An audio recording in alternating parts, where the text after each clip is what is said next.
Sinifaata'uu kun self introduction dha. Self introduction lesson 1 boqonnaa tokko irratti kan barannudha. Self introduction yookaan of beeksisuu jechuudha. Akkamitti of beeksisna, wantoonni of beeksisuudhaaf barbaachisaa ta'an key point kan ta'an ilaalla jechuudha. Jalqaba irratti greeting. The first part of self introduction is greeting. Start by greeting your audience. Good morning, everyone. Good afternoon. Good afternoon, teachers and teacher and my friends. Hello, everyone. Jennee jalqabuu dandeenya yookaan immoo nagaa karaa jeneraal ta'eetiin hello, hi jennee jalqabuu dandeenya jechuudha. Jalqaba irratti yommuu beeksisnu greeting irraa kaanaa jechuudha. Achitti fuunee maal goona? Waa'ee keenya dubbachuutti kaanaa jechuudha. Introduce yourself. State your name. Maqaa kee ibsi jechuudha. My name is jennee jalqabna jechuudha. My name is jettanii tuuftu. Maqaa keessan tuuftu jechuudha. I am jettanii maqaa keessan tuuftu. My name is Taammanee Dagguu. I am waa'ee keessan dubbachuu dandeessu yookaan immoo I'm a teacher. Waa'ee hojii keessan waan tokko dabaltanii dubbachuu dandeessu. I am Taammanee jechuu dandeessu jechuu danda'a. Maqaa keessan guutuu jechuudha bakka duwwaa kan. Age achi immoo umurii keessan bakka duwwaa kan guutu. I am 30 years old, 40 years old jettanii bakka sana guutuu jechuudha. Bakka sana guutamaa jechuudha. Place of birth or residency bakka dhalattan dubbattu yommuu dubbattan yookaan immoo bakka jiraattan dubbattan.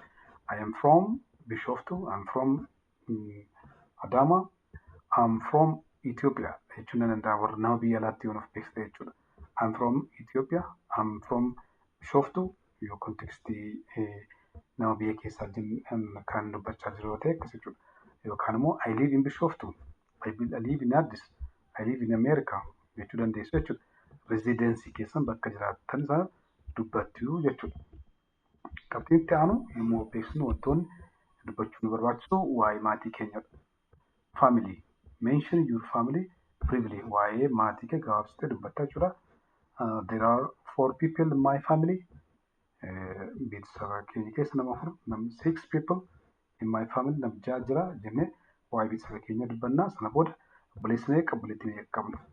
I have 3 brothers and 3 sisters jennee waa'ee isaanii dubbachuu dandeenya. Yommuu waa'ee keenya dabalee dubbachuu I am the oldest in my family or the youngest. The oldest or the youngest jennee the oldest jechuun kan gafadha jechuudha. The youngest in my family yoo jenne immoo ani quxisuudha jechuudha. Wanti darbee immoo waa'ee barnoota keenya dubbannu education talk about your school or study. I am a grade yoo ta'e grade 12 grade 9 I am grade isne yookaan immoo I am a nurse, I am a doctor, I am a teacher jennee dubbanna jechuudha. Or I study at mana barumsaatti qo'annu jechuudha. Taanee immoo favorite subject kan jaalannu. My favorite subject is English or mathematics, more maths yookaan immoo kan biraa biology ta'uu danda'a. Barsiisaa jaalannu dubbachuu dandeenya. My favorite teacher is jennee dubbanna jechuudha. Maqaa isaa dubbanna jechuudha yookaan maths teacher yookaan immoo gosa barnootaan dubbatu. Maths teacher, English teacher because he is or she is a kind and helpful. Amala gaarii fi nama deeggaru waan qabduuf jennee dubbachuu dandeenya jechuudha. Taanee saddeetaffaatti kan dubbannu hobbies. Talk about what you enjoy. Kan isin gammachiisu jechuudha. My hobbies are reading books, playing football, listening to music, drawing, watching educational videos.